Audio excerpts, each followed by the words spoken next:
So আজি আমি জানিবলৈ চেষ্টা কৰিম what is joint stock company. So joint stock company is a form of business activity যোতে কেজনমান মানুহ আহি পেলাই একেলগে বিজনেস কৰিম বুলি আগবাঢ়ি আহে আৰু তাহাঁতি নিজৰ ক্যাপিটাল ইনভেস্ট কৰে which can be divided into shares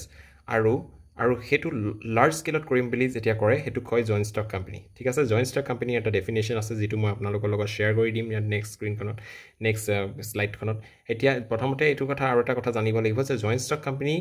it has a separate legal entity which is very very important which is a separate legal entity তাৰ মানে হৈছে মানে in the eyes of law joint stock company মানে company এটা as an individual as a separate person বুলি ভাবে So এটো হৈছে জয়েন্ট ষ্টক কোম্পানীৰ এটা ডেফিনেশন যেটো আপোনালোকে জনাটো ইম্পৰ্টেন্ট আৰু এটো পাৰিলে আপোনালোকে কষ্ট কৰি লব বাইহাৰ্ট কৰি লব বুজিবলৈ চেষ্টা কৰিব So joint stock company is an artificial person having separate legal existence perpetual succession and a common seal ঠিক আছে So now we'll be discussing some of the important features of a joint stock company So separate legal entity So business এটা যেহেতু নিজৰ নামত business কৰিব পাৰে asset কিনিব পাৰে এসেট বিক্ৰী কৰিব পাৰে আউটসাইডাৰ্ছৰ লগত বিজনেস কৰিব পাৰে So it can be considered as a separate legal entity Artificial person যেনেকৈ এজন artificial personৰ নিচিনাকে আদি বিজনেস কৰিব পাৰে কিন্তু তাহাঁতৰ এটা physical body নাথাকে as a real human being or নিচিনাকে so it is considered as an artificial person আৰু next এটা company এটা joint stock company হ'বলৈ হলে it must be registered under the Companies Act of 1956 then perpetual succession মানে হৈছে এটা company তাহাঁতৰ যদি ডাইৰেক্টৰছ শেয়াৰহোল্ডাৰ্ছ যদি কেনেবাকৈ কোনোবা মৰিও যায় তাহাঁতৰ হে বিজনেসটো কিন্তু কন্টিনিউ হৈ গৈ থাকিব আৰু it is a company is created by law and only law can bring an end to its existence তাহাঁতৰ বিজনেসটো সদায় চলি থাকিব আৰু বিজনেসটো কোনো ধৰণৰ এফেক্ট নহয় নেক্সট কমন সিল এটা বিজনেস যেহেতু সহি কৰিব নোৱাৰে সো তাহাঁতৰ এটা কমন সিল থাকে যেটো তাহাঁতি ইউজ কৰে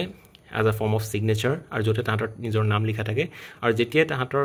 যিকোনো বিজনেস ডকুমেন্টছত বা যিকোনো জায়গা যেতে তাহাঁতৰ হে কমন সিলটো ইউজ কৰা হ'ব তা যতে তাহাঁতৰ নাম লিখা থাকিব it is only considered business documents যত তাহাঁতৰ সিল না থাকে it cannot be considered as a business documents বিজনেসৰ মানে যদি বিজনেস তেতিয়া ৰেসপন্সিবল হ'ব যদি তাহাঁতৰ হে কমন সিলটো আছে যদি সিলটো নাই